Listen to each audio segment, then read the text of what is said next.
दोस्तों, आज मैं आपको एक ऐसी कहानी का वर्णन कराऊंगा जिसको सुनने से आप कभी भी किसी के बारे में गलत नहीं सोचेंगे तथा न ही कोई गलत काम करेंगे।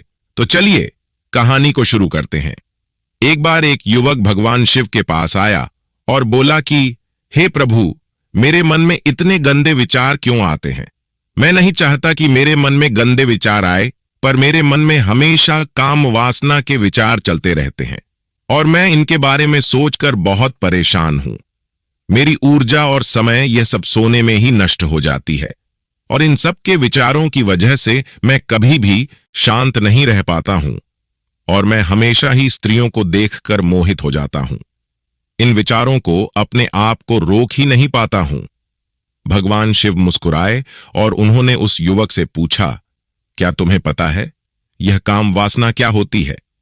फिर लड़के ने उत्तर दिया और कहा, मैं यह तो नहीं जानता कि काम वासना होती क्या है, पर हां, यह जो भी है बहुत बुरी चीज है। फिर शिव जी ने उस युवक से कहा कि सबसे पहले तो तुम्हें यह समझना है कि प्राकृतिक रूप से जो भी चीज हमारे अंदर है वह बुरी नहीं है। वासना कोई बुरी बात नहीं है। यह तो हमारे मन की एक भावना है जो हमें किसी न किसी चीज की कमी का एहसास कराती है और फिर हम उस चीज को पाने के लिए उस चीज की तरफ आकर्षित हो जाते हैं। जैसे अगर तुम्हारे पास धन की कमी है तो तुम धन की तरफ आकर्षित हो जाते हो, तो वासना कुछ और नहीं, बस एक प्रकार की कमी है जो कि एक प्रकार की जरूर का एहसास कराती है। और जब यह जरूर शारीरिक हो तो हम इसे काम वासना का नाम देते हैं। युवक ने शिव जी से कहा कि हे प्रभु, मुझे काम वासना का मतलब तो समझ में आ गया, पर आप मुझे यह बताइए कि यह आया कहां से है और कैसे आया है। तब भगवान शिव जी ने कहा कि काम वासना कहीं से नहीं आई है, यह तो हमारे अंदर होती है और इसका होना भी तो जरूरी है, तभी तो मानव जाति का विस्तार होगा।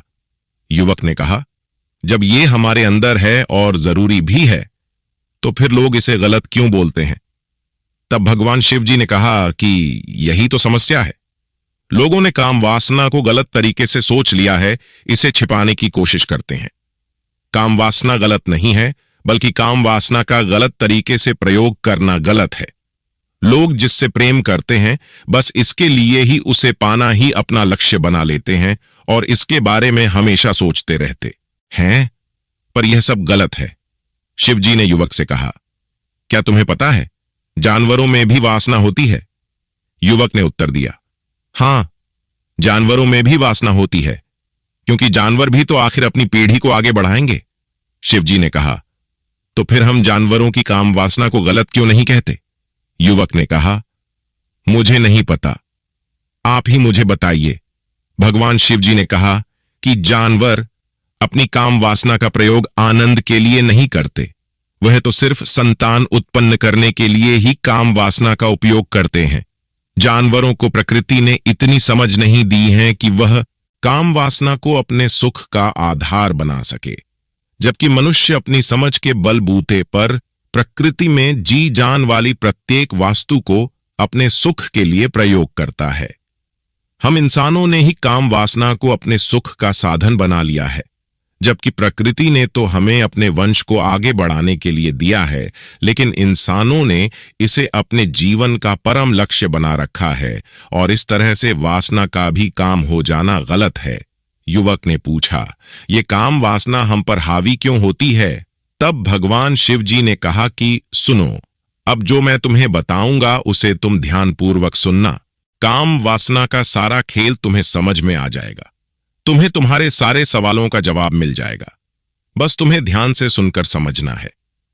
एक बार की बात है, एक आश्रम में एक गुरु और उनके शिष्य रहा करते थे। वो रोजाना आश्रम के बाहर स्थित गांव में भिक्षा लेने के लिए जाते थे। उस आश्रम का एक शिष्य गांव में भिक्षा लेने जाता था। उसे रास्ते में एक नदी पड़ती थी। एक दिन उसने देखा कि एक लड़का पेड़ के पीछे छिपा है। वह उस लड़के के पास गया और उससे जाकर बोला, भाई, तुम इस पेड़ के पीछे छिपकर क्या देख रहे हो? लड़के ने कहा, अरे तुझे नहीं दिख रहा कि मैं क्या देख रहा हूं। तब शिष्य ने नदी की तरफ देखा तो वहां पर कुछ लड़कियां पानी भर रही थीं। वो लड़कियां 14-15 साल की होगी। तब उसने उस लड़के से कहा, अरे भाई, वहां पर तो लड़कियां पानी भर रही हैं, इसमें छिपकर देखने वाली क्या बात है? तब वो लड़का शिष्य की तरफ देखकर उससे कहता है, अरे पागल, तुम्हें दिखाई नहीं दे रहा है कि कैसे यह परियां नदी से पानी निकाल रही है? जरा उनकी अदाओं को तो देखो, उनके कोमल शरीर को देखो, उनकी पतली कमर को देखो, और उनके बाल उनकी कमर पर कैसे लहरा रहे हैं, मानो सुंदरता बिखरी पड़ी हो। शिष्य ने फिर नदी की तरफ देखा और इस बार वह देखता ही चला गया। उसे किसी भी बात का कोई डर नहीं था, लेकिन अब वो छिपने लगा और उन लड़कियों को देखने लगा। और जब वो छिपकर लड़कियों को देख रहा था, तभी वह अचानक अंदर से हिल गया और उसने कहा कि यह मैं क्या कर रहा हूं? मैं जो कर रहा हूं वह सही नहीं है, मुझे यहां से चले जाना चाहिए। और फिर वह जल्दी वहां से चला गया। वो आश्रम पहुंच जाता है। आश्रम जाकर वो अपने कार्यों में खो गया, लेकिन जो अभी वह देखकर आया था वही उसकी आंखों के सामने बार बार आ रहा था। उसके मन में वही दृश्य चल रहा था। उसके मन में वही सब कुछ देखने के लिए जिज्ञासा हो रही थी। उसका किसी भी काम में मन नहीं लग रहा था। सुबह होते ही वह रोज जल्दी ही भिक्षा के लिए आश्रम से निकल जाता था और उस नदी के पास वाले पेड़ के पास जाता, और जहां पर वह लड़का पहले से मौजूद रहता था, उस लड़के के साथ मिलकर लड़कियों को छुप छुप कर देखता था। अब वह रोज ऐसा करने लग गया। यह उसके रोज का कम हो गया। अब उस शिष्य का मन किसी भी काम में नहीं लगता था। वो हमेशा ही किसी न किसी प्रकार के विचार में उलझा रहता था। वो आश्रम के कार्यों को भी ठीक ढंग से नहीं कर रहा था ना वो ठीक से सो पाता था और ना वो ठीक से खाना खा पाता था। उसका मन बेचैन सा रहता था। उसका मन बार बार उन लड़कियों के सौंदर्य को देखने के लिए तरसता था। जब गुरु शिक्षा देते तब भी उसका मन कहीं और विचारों में खोया रहता था। गुरु ने अपने शिष्य की इन हरकतों को जान लिया था। तब एक दिन गुरु ने शिष्य को अपने पास बुलाया और कहा कि आज से मैं भी तुम्हारे साथ भिक्षा मांगने चलूंगा। तुम और मैं साथ साथ भिक्षा मांगने चलेंगे। तभी शिष्य गुरु को माना करते हुए बोला, नहीं गुरुदेव, आप परेशान क्यों हो रहे हो? मैं अकेला ही ठीक से भिक्षा मांग सकता हूं। गुरु ने शिष्य से कहा कि ठीक है, तुम अकेले ही भिक्षा मांगने जाना। वो शिष्य तुरंत वहां से भिक्षा मांगने के लिए निकल गया। उसके जाने के बाद गुरु भी आश्रम से निकल गए और शिष्य का पीछा करने लगे कि वो कहां जाता है। ये सब देखने के लिए उसके पीछे पीछे चलने लगे। थोड़ी दूर जाने के बाद गुरु ने देखा कि उनका शिष्य एक लड़के के साथ एक पेड़ के पीछे अपराधी की तरह छिपा हुआ है और छिपकर कुछ देख रहा था। गुरु भी अपने शिष्य के पीछे जाकर खड़े हो गए कि आखिर उनका शिष्य क्या देख रहा है, जिसे देखने के लिए वह भी पेड़ के पीछे अपराधियों की तरह छिपा हुआ है। गुरु ने देखा कि उनका शिष्य पेड़ के पीछे छुपकर लड़कियों को देख रहा था जो नदी से पानी भर रही थी। तभी गुरु ने शिष्य को कहा कि तुम क्या देख रहे हो? अपने गुरु की आवाज सुनकर वह शिष्य घबरा गया और उसके पसीने छूटने लगे। वह थर थर कांपने लगा, जैसे किसी चोर को चोरी करते समय पकड़ लिया हो। उसकी हालत खराब हो गई। वो कुछ भी नहीं बोल रहा था। उसके मुंह से कुछ टूटे शब्द भी बाहर निकल रहे थे। वह अपने गुरु से नजर भी नहीं मिला रहा था। गुरु ने शिष्य की तरफ देखा और कहा कि मेरा शिष्य तो नहीं, पेड़ के पीछे अपराधियों की तरह छिपा हुआ है। गुरु ने देखा कि उनका शिष्य पेड़ के पीछे छुपकर लड़कियों को देख रहा था जो नदी से पानी भर रही थी। तभी गुरु ने शिष्य को कहा कि तुम क्या देख रहे हो? अपने गुरु की आवाज सुनकर वह शिष्य घबरा गया और उसके पसीने छूटने लगे। वह थर थर कांपने लगा, जैसे किसी चोर को चोरी करते समय पकड़ लिया हो। उसकी हालत खराब हो गई। वो कुछ भी नहीं बोल रहा था। उसके मुंह से कुछ टूटे शब्द भी बाहर निकल रहे थे। वह अपने गुरु से नजर भी नहीं मिला रहा था।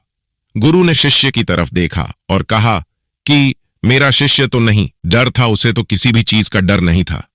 लेकिन ये क्या, तुम तो डर के मारे हिल रहे हो गुरुदेव। मेरा इसमें कोई दोष नहीं है। उस लड़के ने मुझे बहका दिया था, लेकिन आपसे मैं वादा करता हूं कि आज के बाद मैं ऐसा कभी दोबारा नहीं करूंगा। मुझे माफ कर दो। गुरुदेव, गुरु ने शिष्य से कहा कि कोई बात नहीं, पर इस बात का तुम ध्यान रखना कि हम जैसी संगति करते हैं वैसा ही फल हमें प्राप्त होता है। उसके विचार हमारे अंदर प्रवेश करते हैं, इसीलिए अच्छी संगति करो, जिससे तुम्हारे अंदर अच्छे विचारों का प्रवेश हो। फिर गुरु और शिष्य आश्रम लौट आए और फिर से आश्रम के कार्यों पर ध्यान देने लगे। उसने उस रास्ते को छोड़ दिया और दूसरे रास्ते से जाने लगा। वो अपने काम को ध्यान से करता, लेकिन धीरे धीरे उसके अंदर क्रोध उत्पन्न हो गया और फिर वो दूसरों पर क्रोध करने लगा और बेचैन रहने लगा। अब वो सही समय पर भोजन भी नहीं करता था, वह भोजन भी बहुत कम करता था। एक रात गुरु शिष्य के पास आए और उसे बोले कि अब तक तुमने कितनी बार अपना वादा तोड़ दिया। यह सुनकर शिष्य अपने गुरु के चरणों में गिर गया और रोने लगा। रोते रोते ही उसने गुरु से कहा कि गुरुदेव, मैं कई बार अपना वादा तोड़ चुका हूं, फिर भी वादा कर लेता हूं, लेकिन हर बार मैं वादा तोड़ देता हूं। मेरा मन मेरे नियंत्रण में है ही नहीं। मैं बहुत कोशिश करता हूं कि मैं अपने मन से सारे बुरे विचारों को निकाल डालूं, लेकिन मैं ऐसा नहीं कर पाता हूं। फिर गुरु ने शिष्य को कहा कि चलो मेरे साथ। गुरु शिष्य को आश्रम के बगीचे में लेकर गए और शिष्य से कहा कि देखो, यहां पर कुछ नालियां बनी हुई हैं, जिससे नदी का पानी इन पौधों तक आ रहा है और यह पानी एक निरंतर भाव से बह रहा है। क्या तुम इस पानी के बहन को रोक सकते हो? शिष्य ने कहा कि हां गुरुदेव, वादा तोड़ चुका हूं, फिर भी वादा कर लेता हूं, लेकिन हर बार मैं वादा तोड़ देता हूं। मेरा मन मेरे नियंत्रण में है ही नहीं। मैं बहुत कोशिश करता हूं कि मैं अपने मन से सारे बुरे विचारों को निकाल डालूं, लेकिन मैं ऐसा नहीं कर पाता हूं। फिर गुरु ने शिष्य को कहा कि चलो मेरे साथ। गुरु शिष्य को आश्रम के बगीचे में लेकर गए और शिष्य से कहा कि देखो, यहां पर कुछ नालियां बनी हुई हैं, जिससे नदी का पानी इन पौधों तक आ रहा है और यह पानी एक निरंतर भाव से बह रहा है। क्या तुम इस पानी के बहन को रोक सकते हो? शिष्य ने कहा कि हां गुरुदेव, मैं इस बहन को रोक सकता हूं। फिर शिष्य ने मिट्टी उठाकर उसे नाली में डाल दी। वो पानी थोड़ी देर के लिए रुक गया और फिर थोड़ी देर बाद उस मिट्टी के ऊपर से पानी बह गया। गुरु ने शिष्य से कहा, अरे यह क्या? यह तो पानी रुक ही नहीं रहा है। फिर शिष्य ने कुछ कंकर पत्थर उठाकर उसे नाली में डाल दिए और फिर थोड़ी देर के लिए पानी रुक गया, लेकिन कंकर पत्थर के ऊपर से पानी निकल आया। फिर गुरु ने कहा कि यह क्या हुआ? पानी तो फिर से बह गया। तुम तो बोल रहे थे कि तुम इसे रोक दोगे। क्या हम किसी काम को रोकना चाहे तो क्या हम उसे रोक नहीं सकते? तब शिष्य ने कहा, कोई बात नहीं गुरुदेव, मैं इस पानी को तो आपको रोक के दिखाऊंगा। वो फिर से एक बड़ा सा पत्थर लेकर आया और उसे नाली पर डाल दिया और पानी रुक गया। तब गुरुदेव से कहा, मैंने कहा था ना कि पानी को मैं रोक दूंगा। मैंने पानी को रोक दिखाए। आपकी बात मैंने पूरी कर दी। गुरु मुस्कुराए और बोले, अच्छा जरा ध्यान से देखो, पानी रुक गया। वह तो पीछे की नाली तोड़कर बाहर आ गया और अगल बगल से जा रहा है। और ध्यान से देखो, इस पत्थर के आगे भी आ गया और यह पानी अपना रास्ता बदलकर फिर से आगे की तरफ जाएगा। और फिर थोड़ी देर बाद ऐसा ही हुआ। फिर गुरु ने शिष्य को समझाया कि तुम्हारे साथ भी तो ऐसा ही चल रहा है। तुम बार बार प्रयास कर रहे हो, पर हर बार तुम्हारा प्रयास टूट रहा है और यह हमेशा टूटा ही रहेगा। तुम कितना भी बड़ा पत्थर रख लो, लेकिन पानी तो अपना रास्ता बना ही लेगा। यह सब देखकर गुरु से कहा कि गुरुदेव, क्या कोई तरीका नहीं है जिससे मैं गंदे विचारों से बाहर निकल सकूं और ये मेरे मन में आए ही नहीं। गुरु शिष्य को एक नदी के पास ले गए, जहां से उस बगीचे में पानी आ रहा था। गुरु ने शिष्य से कहा, वो पानी इसी नदी से जा रहा है। अगर हम यही से उसे रास्ते को बंद कर दें जहां से पानी बगीचे में जा रहा है, अब क्या हम पानी को रोक नहीं सकते? शिष्य ने कहा कि हां गुरुदेव, अवश्य ऐसा हो सकता है। मैं इस पानी को यहीं से बंद कर देता हूं, तब आगे की नाली में पानी जाएगा ही नहीं और फिर बगीचे में पानी जाएगा ही नहीं। फिर से नदी से जाने वाले रास्ते को बहुत मेहनत करके पत्थर और मिट्टी डालकर बंद कर दिया और गुरु से कहा कि गुरुदेव, मैंने पानी को बंद कर दिया है, अब यह पानी बगीचे में जाएगा ही नहीं। तब गुरु ने कहा कि अगर पानी बगीचे में नहीं जाएगा तो पेड़ पौधों को पानी कहां से मिलेगा? उन पेड़ पौधों को तो पानी की आवश्यकता है और उन पेड़ पौधों में कुछ पेड़ पौधे तो ऐसे हैं जिनको रोज पानी की आवश्यकता है। वह तो मुरझा जाएंगे, उनका क्या होगा? पानी तो हमें खोलना ही होगा। शिष्य ने गुरु की बात सुनकर वापस नदी से जाने वाले पानी का रास्ता खोल दिया। तब गुरु ने शिष्य से पूछा कि अगर हम इस नदी के पूरे पानी को बगीचे की तरफ मोड़ दे तो क्या होगा? तब शिष्य ने जवाब दिया कि गुरुदेव, वहां पर जितने भी पेड़ पौधे हैं वो गल कर नष्ट हो जाएंगे, वहां पर कुछ नहीं बचेगा। फिर गुरु मुस्कुराए और बोले, तुम इस बात को समझो कि हमें किसी भी चीज को रोकना नहीं है, बस हमें हमेशा संतुलन बनाए रखना है। कम पानी से भी पौधे नष्ट होते हैं और ज्यादा पानी से भी पौधे नष्ट होते हैं। हमारा जीवन संतुलन से ही चला है। गुरु ने शिष्य से कहा कि अगर मैं तुम्हें कहूं कि तुम आम के बारे में मत सोचो, तो तुम्हारे मन में सबसे पहले किसका चित्र आएगा? शिष्य ने कहा कि गुरुदेव, मेरे मन में तो पहले चित्र आम का ही आएगा। गुरु ने कहा कि जब हम गंदे विचारों को जबरदस्ती रोकने का प्रयास करते हैं तो वह और मजबूती के साथ हमारे अंदर प्रवेश करते हैं और ज्यादा हमारे अंदर उठाते हैं। इसीलिए हमें उन्हें कभी भी दबाने की कोशिश नहीं करनी चाहिए। फिर गुरु ने शिष्य को जाते हुए कहा कि हमारे गंदे विचार बुरे लोगों की संगति करने की वजह से भी आते हैं। कुछ अश्लील लोगों के साथ रहने की वजह से यह हमारे अंदर हावी हो जाती है। फिर शिष्य ने कहा कि गुरुदेव, आप सही कह रहे हैं, मैं अपने मार्ग से भटक गया था। फिर वो शिष्य उस रात बहुत ही चैन की नींद सोया। सुबह अपने कार्यों को पूरे मन से किया और फिर सुबह वो भिक्षा लेने के लिए उसी रास्ते से गया जहां वह लड़का आज भी पेड़ के पीछे छुपकर उन लड़कियों को देख रहा था। वह शिष्य नदी पर गया जहां वह लड़कियां पानी भर रही थीं। उसने उन लड़कियों से पानी मांगा। उन लड़कियों में से एक लड़की ने उसे पानी पिलाया और उस सन्यासी शिष्य के चरण छुए। शिष्य ने उसे आशीर्वाद दिया कि तुम्हारा कल्याण हो। उसका मन सकारात्मक ऊर्जा से भर गया। उसके चेहरे पर मुस्कान आ गई थी, जैसे कि उसे कुछ खोया हुआ वापस मिल गया। वह वापस अपने रास्ते से जाने लगा। तभी पीछे से वह लड़का आ गया जो पेड़ के पीछे छुपा हुआ था। वह शिष्य के पास आया और बोला कि क्या बात है, आज तो तुमने नजदीक से दर्शन कर लिए। तुम तो मुझसे भी आगे निकले। तब शिष्य ने कहा कि हम हमेशा दूसरे के दर्शन करने में ही व्यस्त रहते हैं, अपने दर्शन कर ही नहीं पाते। तुम कब तक इस पेड़ के पीछे छुपते रहोगे? किसी को पसंद करते हो तो उससे बोल दो, अगर वो भी तुम्हें पसंद करती है, और फिर शादी कर लो। पर उससे पहले तुम कुछ बन जाओ तथा अपने आप को पहचान लो। ऐसे अपना समय बर्बाद मत करो। फिर वह लड़का रोज उससे मिलने लगा और उस लड़के ने नदी पर जाना ही छोड़ दिया।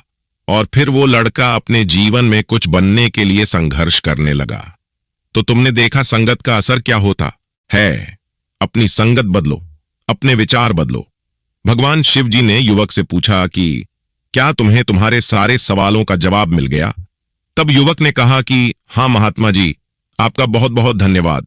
तब भगवान शिव जी ने युवक से कहा कि जब तुम्हारे मन में गंदे विचार आए तब आप अपने आप को दोषी मत मानो। यह शरीर है और यह सब इसमें हजारों वर्षों से शिखा है। यह केवल तुम्हारे सोच लेने से, शपथ लेने से यह टूटने वाला नहीं है, लेकिन तुम्हारे पास वो शक्ति है, वो ऊर्जा है जिसका तुम्हें संतुलन बनाए रखने के लिए उपयोग करना है।